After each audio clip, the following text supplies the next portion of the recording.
Leandro, é um prazer estar com você hoje novamente. A gente sempre conversa muito sobre o mercado e eu aprendo muito. Você está sempre em contato com os investidores internacionais, tem estado em contato por muitos anos. Como você percebe um pouco essa sensação deles com relação a investir no Brasil e como você compara isso com os anos anteriores? Houve alguma mudança? A gente pode esperar um pouco mais de apetite ou a gente continua numa situação um pouco mais devagar em relação a investidores internacionais? Eu acho que a gente pode separar essa resposta em duas, né? Eu acho que, por um lado, eu acho que a visão de Brasil melhorou, portanto, a boa vontade dos investidores internacionais com o país melhorou. Por outro lado, principalmente nos segmentos de investimentos alternativos, o que a gente vê é que os investidores estão sofrendo nos seus países com esse tipo de investimento. Então, você tem né, os retornos que foram excepcionais nos últimos 3, 4 anos para private equity, para real estate, para infraestrutura, nas economias desenvolvidas, Estados Unidos e Europa, agora estão, vamos dizer, sofrendo por conta do ciclo de juros, que no Brasil até começou antes, né, e que nos Estados Unidos e na Europa ainda estão no percurso vamos dizer, de alta. Isso, obviamente, para mercados que são até muito mais alavancados, né, do que o mercado brasileiro, tem um impacto grande, né, nos retornos. Então tem uma certa... Hoje em dia, a gente encontra dificuldade para atrair capital de estrangeiro para estratégias de investimentos alternativos no Brasil, não por conta do Brasil, mas por conta do desempenho que eles têm nas suas próprias carteiras nos mercados desenvolvidos, né? Então, eu diria que o momento continua difícil, por uma razão diferente, talvez. Claro. Quando você olha para o mercado imobiliário brasileiro especificamente, onde você identifica as principais oportunidades e que tipo de coisa te preocupa eventualmente? Bom, acho que é importante dizer que o fundamento do mercado imobiliário brasileiro em quase todos os segmentos vai razoavelmente bem, né? Assim, a gente, mesmo com um ciclo de taxa de juros que a gente viveu bastante significativo, né? De sair de 2% para praticamente 14% ao ano, os fundamentos vão razoavelmente bem, obrigado, né? O mercado de shoppings vai bem, com taxas de crescimento de vendas e de NOI, comparado até mesmo ao período pré-pandemia, de double digits. O segmento de logística também com níveis de ocupação bastante saudáveis.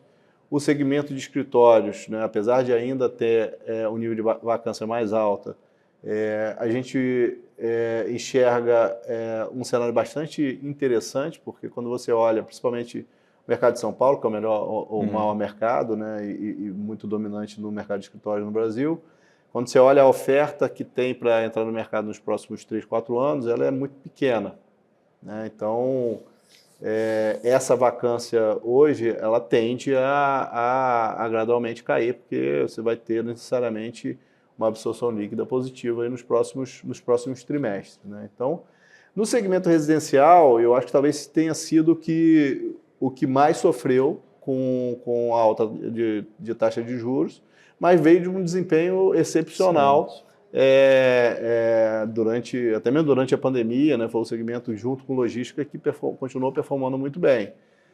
Então, no momento atual, talvez seja o segmento que esteja sofrendo mais, mas que com um ciclo de queda de taxa de juros que eu acho que está contratado, né? Ele vai acontecer, eu acho que todos os segmentos vão se beneficiar, né? Porque a gente tem um pouco dessa dicotomia, né? Os fundamentos continuaram bons, mas o preço dos ativos, principalmente nos mercados líquidos, fundos imobiliários e até mesmo algumas transações privadas, foram muito afetados com a taxa de juros. Então, você passou a ter menos capital disponível para investir, o que acabou impactando a atividade de investimento, né? Tanto em volume quanto em preços.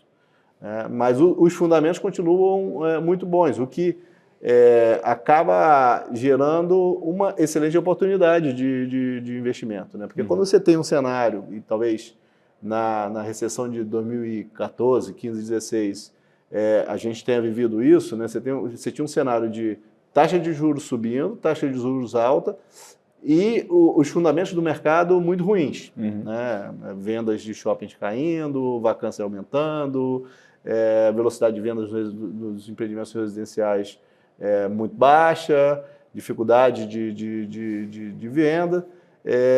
E aí essa combinação é uma combinação ruim, né?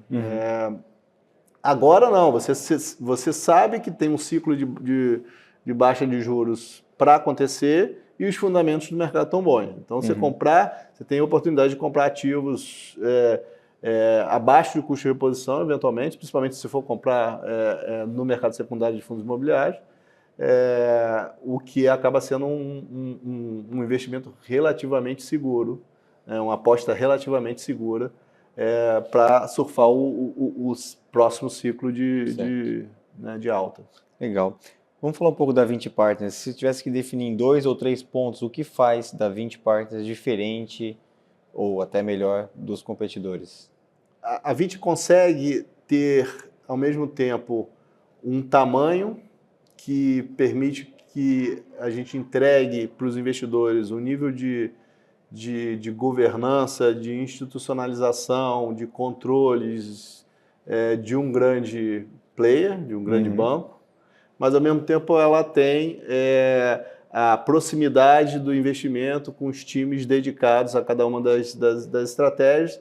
Você consegue ter o melhor dos dois mundos, né? Você está falando com uma empresa robusta, com 60 bilhões de reais sob gestão, listada na Nasdaq, mas ao mesmo tempo ela consegue ter a agilidade de uma gestora independente. Então, eu acho que esse é um dos grandes diferenciais da Vinci. Nós somos um partnership, então os sócios trabalham no dia a dia, e a gente consegue ter uma grande independência dos times de gestão de cada uma das verticais, né? Então, e isso garante essa agilidade que eu mencionei, né? Então, acho que eu diria que talvez seja o principal diferencial nosso. Para finalizar, o que te inspira a continuar nessa trajetória de sucesso aí dos últimos anos? O que te inspira? Olha, Gustavo, eu trabalho com o mercado imobiliário desde 1994. Né? E, assim, o mercado imobiliário é uma cachaça. É realmente muito prazeroso, porque você construir coisas do zero, né? Ou mesmo acumular ou colecionar coisas, né? Se você vai comprar, né? Já pronto, é muito gratificante, né? Porque no final das contas você, no mercado financeiro, né? Nós somos uma gestora de investimentos, né? Você pode estar comprando um título público, olhando para a tela, comprando e vendendo, e você tem pouco, está afetando pouco a vida das pessoas, né? Eu acho que quem trabalha com o mercado imobiliário, né, tenha o privilégio de poder ter o contato com a economia real, com a vida das pessoas, né? Você está construindo um shopping center, é um empreendimento que é uma pequena cidade, né? Você tem lá muita gente, 4, 5 mil trabalhadores, você tem 120 mil pessoas, eventualmente, num único dia circulando lá.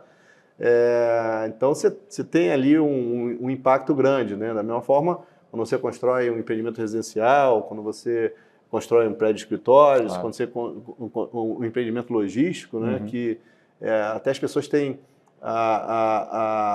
eventualmente a impressão de que um galpão logístico é uma coisa meio sem vida, né?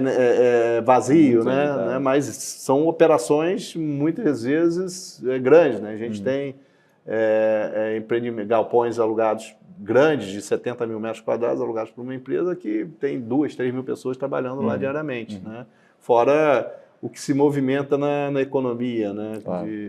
Então, acho que isso é muito gratificante do mercado imobiliário, né? Então, acho que se deixarem, eu vou continuar fazendo isso, talvez com pequenas tem talvez algumas coisas que eu gostaria de fazer pessoalmente que não tem a escala industrial que uma grande gestora permite, mas que depois que eu me aposentar, talvez eu faça na física, né? Investindo na pessoa física.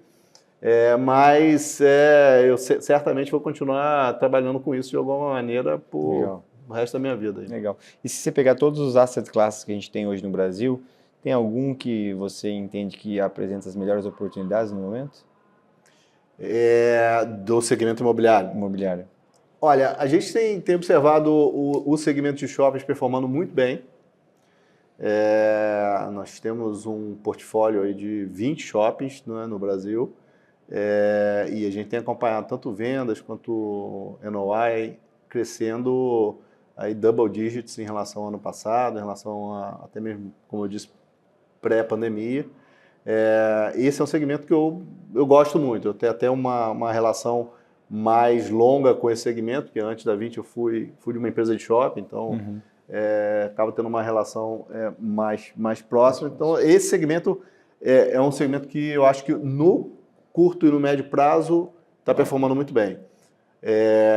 O segmento de escritórios eu acho que é uma aposta muito interessante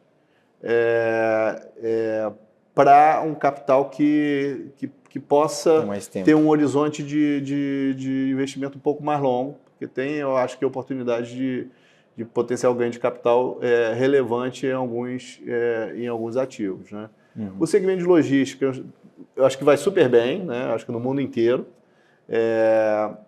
Eu acho que tem pouco downside, mas eu acho que não tem grandes upsides, salvo a precificação dos fundos imobiliários. Né? Porque então o fundamento pode não ter grandes upsides, mas a precificação hoje te dá a oportunidade de fazer de um ponto de entrada muito bom. Né? E talvez seja o segmento mais fácil de você comparar o preço de um ativo com o custo de reposição. Né? Porque um shopping, é muito difícil de você comparar o preço por metro quadrado de um shopping com outro, né? Porque a localização faz muita diferença. O galpão logístico, não, acho que é muito mais comparável. Né? E hoje a gente está desenvolvendo galpão e você não consegue desenvolver galpão por menos de R$3.000 o metro quadrado.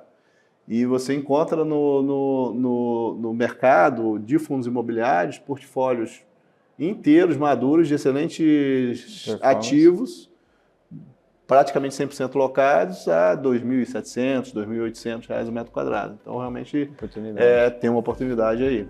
Legal. Obrigado.